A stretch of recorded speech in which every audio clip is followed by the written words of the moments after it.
Well, here we are, Gale Force winds, my good buddy Gerry Carew. I'm Allan Dale.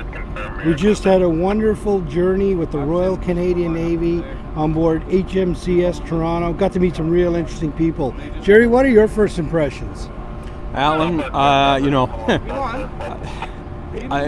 not speechless very often, and I know in a couple of the interviews, you said that same thing about yourself.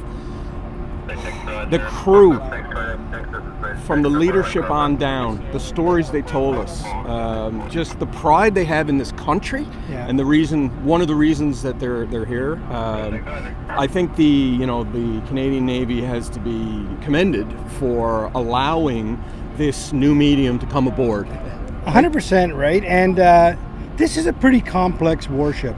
There's no doubt about it. And there's a lot of, and I've said this throughout the podcast, there's a lot of moving parts here, but it all functions on people. And we met some wonderful people on this journey. Guys who started on dairy farms in Quebec and went on to do great things. Guys that started skateboarding, young women who found ads on Kijiji and thought this might be a life for me. Everybody had a story to tell, and we were so honored to be a part of their story. Wouldn't you say, Gerry? Yeah, absolutely. One sticks out, and we're going to, once we get approval, we will have this out sometime in October.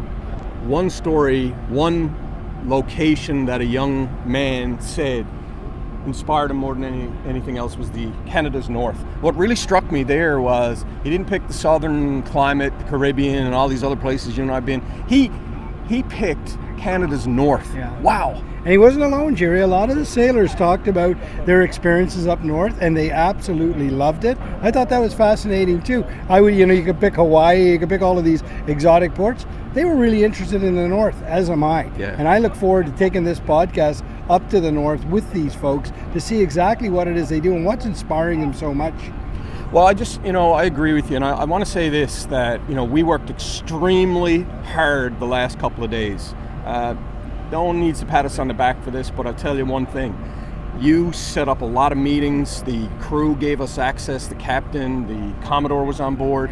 Being able to have these conversations, so we're breaking it into 2 episodes, Day 1, Day 2. How many people did we talk to? Do you remember? Yeah, 25 or 30 people. And I recall my day started every day at around 4:30 or 5 a.m. and it wouldn't end till around midnight. But I got to tell you, I wasn't tired. I don't know about you, Gerry, but I was invigorated. And I was invigorated because of the conversations that I was having. I get so much inspiration from talking to those men and women that are serving their country, doing wonderful things. You talk to one of the cooks on board.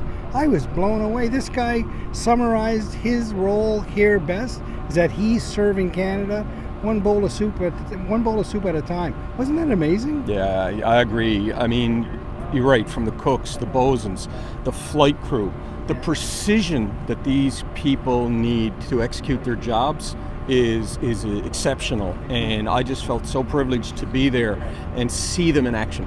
Yeah, and they were so humble as well, right? I remember talking to one young person, very nervous about kind of being interviewed and stuff, and we reflected afterwards and mentioned it to them that, we've interviewed a lot of people, a lot of very, very successful people, and that guy, he did an amazing job. Wouldn't you agree?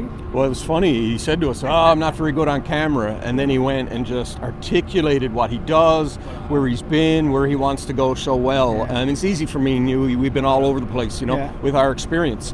I remember, though, being his age and being on a ship like this, I was petrified. And, a young boy from St. John's, this military, the naval experience for my 9 years that I was in really shaped me. Right. And this for me has been a reflection. As we sail into Halifax harbour here now, as I said, last time I did this was 35 years ago. One thing that was really impressive was the hospitality that the crew on board HMCS Toronto showed us. It was absolutely unbelievable. These ships are not big. You're passing people in the hall. You kind of have to, or the passageway, you have to move sideways as you go. People are moving with a purpose, but yet here we were walking around with our camera gear and our microphones. Not once did they get frustrated with us. Not once. In fact, quite the contrary. They were quite privileged to be a part of the conversation, and that's what I loved about it so much. Oh, you're right, Alan. I thought about that. This is not an easy job. And you and I are not here to tell everyone, all the youth across Canada to join up tomorrow. Believe me, you join up in this Navy, you got to work. This is not easy. You go to sea. Sometimes sea, as you know, Alan, is not fun. That being said, I think you talk about Simon Sinek, start with why.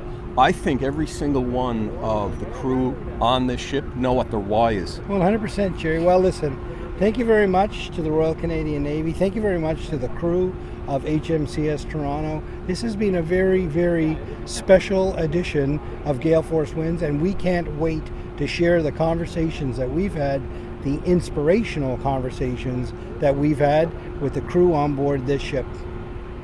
Thank you, everyone, and stay tuned. There's an exciting amount of interviews and content coming over the next 4 or 5 weeks. Absolutely.